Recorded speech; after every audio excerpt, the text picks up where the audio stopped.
Всем привет, приветствую на канале. Сегодня разберем тему, которая касается абсолютно каждого автомобилиста. Большинство людей думают, что зарядить аккумулятор это просто. Подключил провод, воткнул в розетку и все. Но на самом деле именно здесь совершаются ошибки, которые могут убить не только аккумулятор, но и всю электронику автомобиля. Я расскажу про 5 самых опасных ошибок, которые делают почти все. И если вы хотя бы раз заряжали аккумулятор дома или в гараже, обязательно досмотрите это видео до конца, чтобы не попасть на дорогой ремонт. Подскажите, а вы вообще заряжаете аккумулятор сами или везете машину в сервис? Напишите в комментариях, посмотрим, кого больше.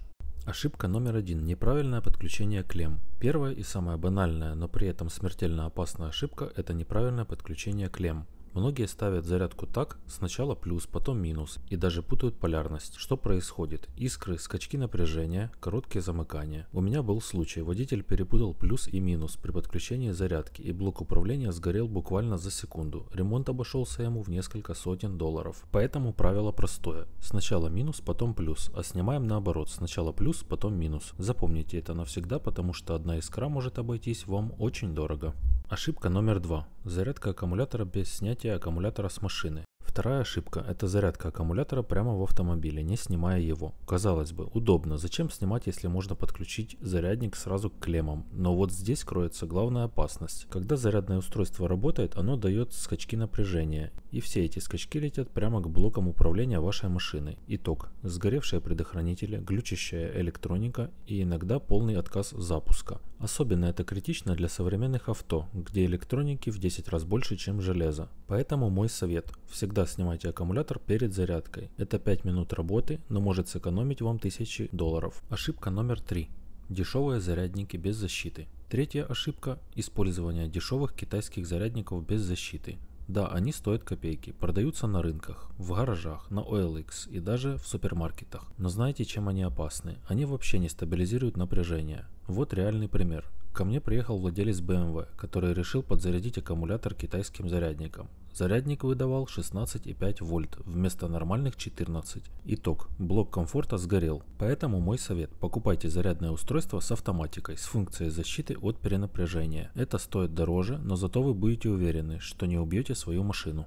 Ошибка номер 4. Перезаряд аккумулятора. Четвертая ошибка – это перезаряд. Многие думают, чем дольше заряжаю, тем лучше. Но на самом деле аккумулятор может просто закипеть. Когда электролит закипает, выделяется газ. Он разъединяет пластины. Уровень падает. И аккумулятор теряет ресурс. 1-2 таких закипания и аккумулятор можно выбрасывать. Лайфхак. Проверяйте уровень заряда, если у вас есть ареометр. Проверяйте плотность электролита. Если зарядник современный, доверяйте его индикаторам и никогда не оставляйте аккумулятор заряжаться на всю ночь без присмотра.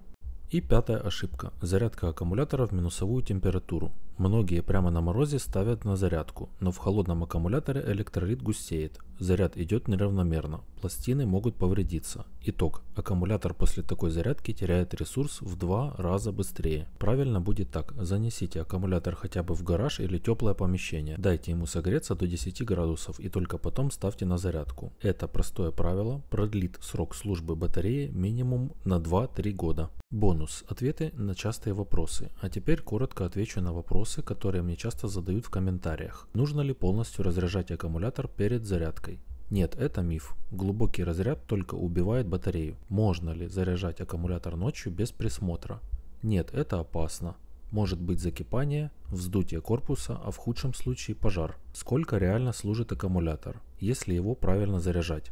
При правильной эксплуатации аккумулятор служит 5-7 лет. Это нормальный срок, а иногда и больше. Заключение. Теперь вы знаете 5 самых опасных ошибок при зарядке аккумулятора. Если вы хотите, чтобы ваш аккумулятор служил долго, а электроника в машине не выходила из строя, никогда не повторяйте этих ошибок. Напишите в комментариях, какие из этих ошибок вы совершали и сколько лет живет ваш аккумулятор. Думаю, у каждого будет своя история. Поддержите это видео лайком, чтобы больше автомобилистов узнало об этих ошибках. И обязательно посмотрите вот это видео. Ссылочку на него оставлю вверху и в описании под этим видео. Там я рассказываю еще об одной критической ошибке, которую делают почти все. Ссылку найдете в описании.